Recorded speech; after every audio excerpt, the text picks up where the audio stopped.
बंधु माने आजिर एही कार्यक्रम को आपण मानकु स्वागत।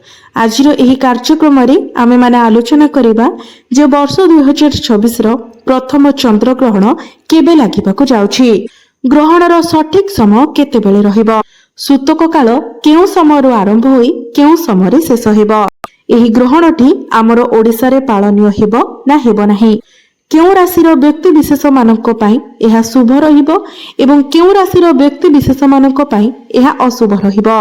ए सब विषय रे आजिर एही भिडियो रे आमे माने विस्तार भाबरे आलोचना करिबा।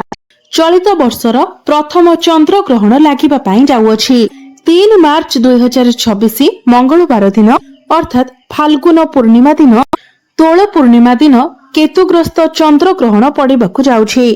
एही दिन दोल पूर्णिमा मध्य पड़ुअछि। अनेक लोकंक मध्यरे एहा द्वंद्व थिबो कि चलित वर्षर एही प्रथम चंद्र ग्रहण पालनीय ना नुहे। तेबे आपनकु गोटिए कथा स्पष्ट करि देउछु जे एही 3 मार्च मंगलवार को लागिबाकु जाउथिबा दोल पूर्णिमा रे लागिबाकु जाउथिबा चंद्र ग्रहण संपूर्ण भाबरे ओडिसा रे पालनीय हेबो, कारण एहा ओडिसा समेत समग्र भारत वर्ष रे दृश्यमान हेबो। एहा सहित एहा केतुग्रस्त चंद्र ग्रहण पड़ुअछि। एही चंद्र ग्रहण दिन हांडी छाड़ बा पाक त्याग मध्य सुनिश्चित कराजिबो।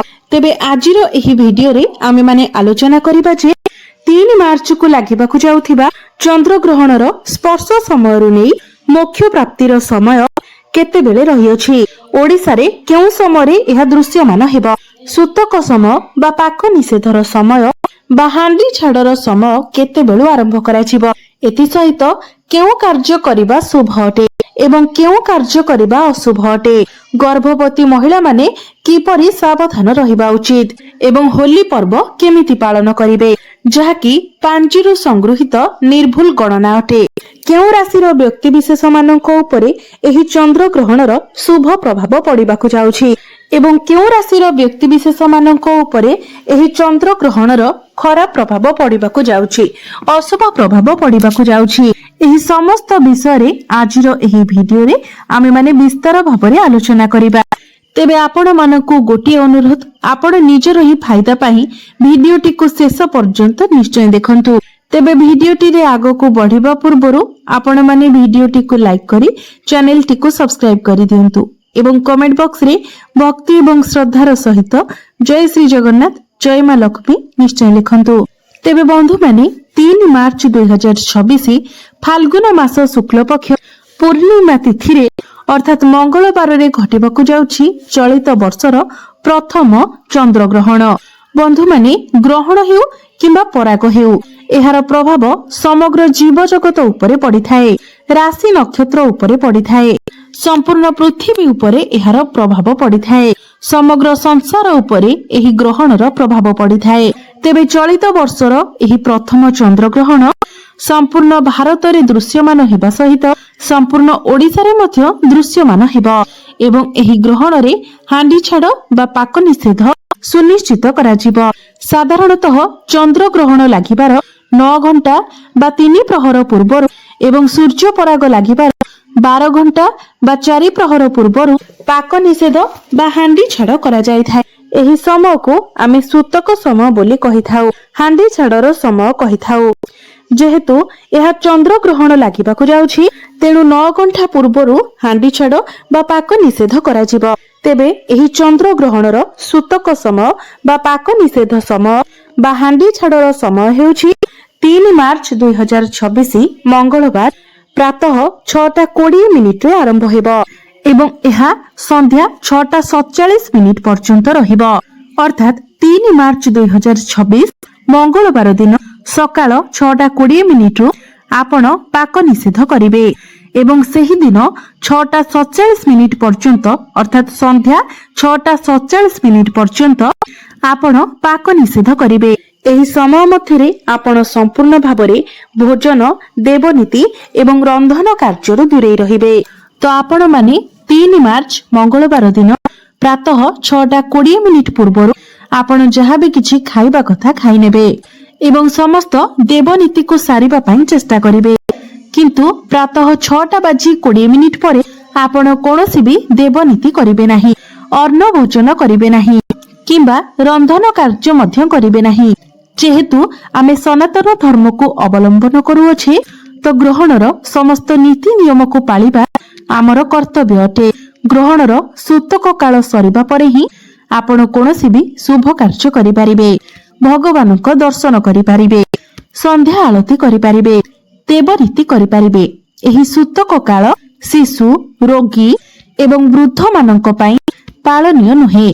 तेबे एही ग्रहण लागिबार समय हेउछि बा ग्रहण ग्रास करिबार समय हेउछि 3 मार्च 2026 मंगलवार दिन 3:20 रु आरंभ हेबो एवं संध्या 6:47 रे समाप्त हेबो। तो एही विरल चंद्र ग्रहण महाकाशरे प्राय 3 घंटा 27 मिनिट 7 सेकेंड पर्यंत रहिबो। एही 3 घंटा 27 मिनिट रो ग्रहण समय रे विशेष करी गर्भवती महिला माने बाहर को बाहरिबा पई मना करा जाई अछि। ग्रहण दर्शन करिबा मना अटे। बंधु माने जदि कोनोसी नारी गर्भवती अछंती एवं ग्रहण समय गोटे नड़िया को से माने कोଳରେ धरी रखंती तो सेमानंकर गर्भस्थ शिशु उपरे चंद्र ग्रहणर कोनोसी खराब प्रभाव पड़ी न थाए। गर्भस्थ शिशुटी सुरक्षित रही थाए। ज्योतिष शास्त्र अनुसारे एही चंद्र ग्रहण प्रभावरु ग्रह एवं नक्षत्र मानकर स्थान रे बहुत बड़ परिवर्तन हेबाकु जाउछि। जेहेतु एहा केतुग्रस्त चंद्र ग्रहण लागिबा पई जाउछि तो एहार सीधा सड़क प्रभाव राशि चक्र रे थिबा 12 गोटी राशि मानक उपरे सीधा सड़क प्रभाव पड़िबाकु जाउछि एवं ग्रह मानकर चलन कारणरू किछि राशिर व्यक्ति विशेष मानक उपरे एही ग्रहणर अशुभ प्रभाव पडुथिबा बेले आउ किछि राशि मानक उपरे एही ग्रहणर शुभ प्रभाव मध्य पड़िबाकु जाउछि। तेबे राशि चक्र रे थिबा 12 गोटी राशि मानक मध्यरु केवल 8 गोटी राशि एभଳି अछंती जेओ मानक उपरे एही चंद्र ग्रहणर शुभ प्रभाव पड़िबा पई जाउअछि। एमानंको पई चंद्र ग्रहण देखिबा अत्यंत शुभ रहिबो।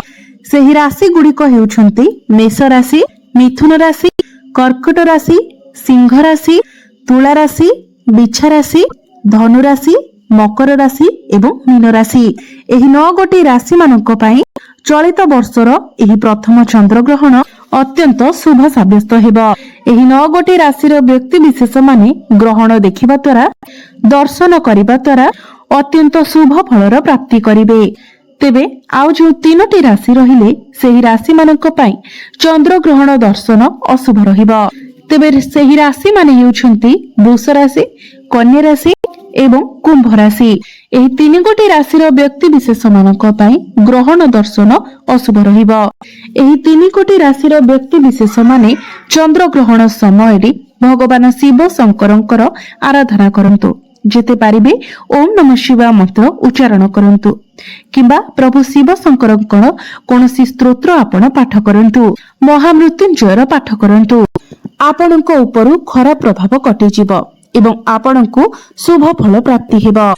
बंधु माने गर्भवती महिला मानक पई एही चंद्र ग्रहणर समय अत्यंत अशुभ होइथिबारु अत्यंत संवेदनशील होइथिबारु सेमानंकु सावधान रहिबा सहित चंद्र ग्रहण देखिबार ठारू मध्य दूरै रहिबा उचित।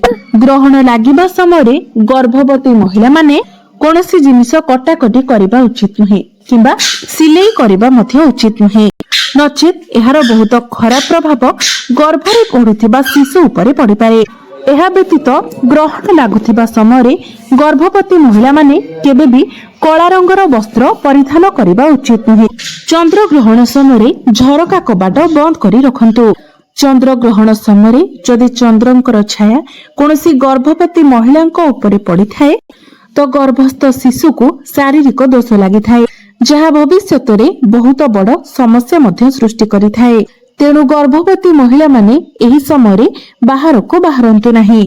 ज्योतिष शास्त्र मतरे एही समय सीमा मध्यरे केतेक कार्य करिबाकु मध्य बारण करा जायछि। प्रथम कार्य हेउछि एही समय आपण खाद्य रांधंतु नाही। चंद्र ग्रहण समय खाद्य पदार्थ रोषेई करिबाकु बारण करा जाय थाए, कारण एही समय रंधा जायथिबा खाद्य ज्योतिष शास्त्र मतरे अशुद्ध होई थाए, अर्थात विष समान होई थाए। एथिपाई आपण माने चंद्र ग्रहण लागुथिबा समय रोषेई कार्य करंतु नाही। द्वितीय आपण चंद्र ग्रहण समय खाद्य ग्रहण करंतु नाही। एही समय रंधा होइतिबा खाद्य ग्रहण करिबा संपूर्ण भावरे निषेध अटे। ज्योतिष शास्त्र मतरे चंद्र ग्रहण समय रंधा होइतिबा खाद्य खाइले यह आमर शरीर उपरे कुप्रभाव पकाई थाए। तेणु ग्रहण समय आपण सुखिला खाद्य बा फलमूल इत्यादि खाई पारिबे।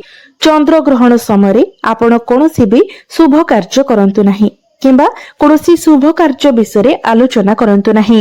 एहा द्वारा आपणको परिवार रे अनिष्ट होई थाए। चतुर्थरे चंद्र ग्रहण समय देवी देवता मानकर पूजा करिबा संपूर्ण भावरे निषेध अटे। चंद्र ग्रहण समय कोनोसी भी पूजा आरती करिबा मध्य मना होई थाए। एपरि करिबा द्वारा गृह रे दारिद्र्यता लागि रही थाए। तेणु चंद्र ग्रहण समय आपण ठाकुर पूजा केबे भी करंतु नाही। एही समय आपण ठाकुर घर को संपूर्ण भावरे बंद करी रखंतु। चंद्र ग्रहण समय अन्न दान करिबार उत्तम समय माना जाय अछि। एपरि कुहा जायछि जे चंद्र ग्रहण समय अन्न दान करिबा द्वारा शरीर रे कोनोसी भी रोग होई न थाए। ग्रहण शेष हेबा परे स्नान करिबा एवं पिंधिथिबा वस्त्र को धोई नेबा उचित। संपूर्ण घर सारा गंगा जल सिंचन करी घर को पवित्र मध्य करि नेबा उचित। एहा परे शुद्ध मनरे रंधन कार्य करी कोनोसी दरिद्र व्यक्ति को अन्न दान करिबा उचित। आपणकर मंगल हेबा। आपणकर समस्त पाप मध्य क्षय होई जिवो। चंद्र ग्रहण समय आपण भगवानकर माला जप करंतु।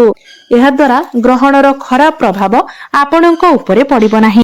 चंद्र ग्रहण समय आपण केबे हेले मध्य शारीरिक संपर्क रखंतु नाही।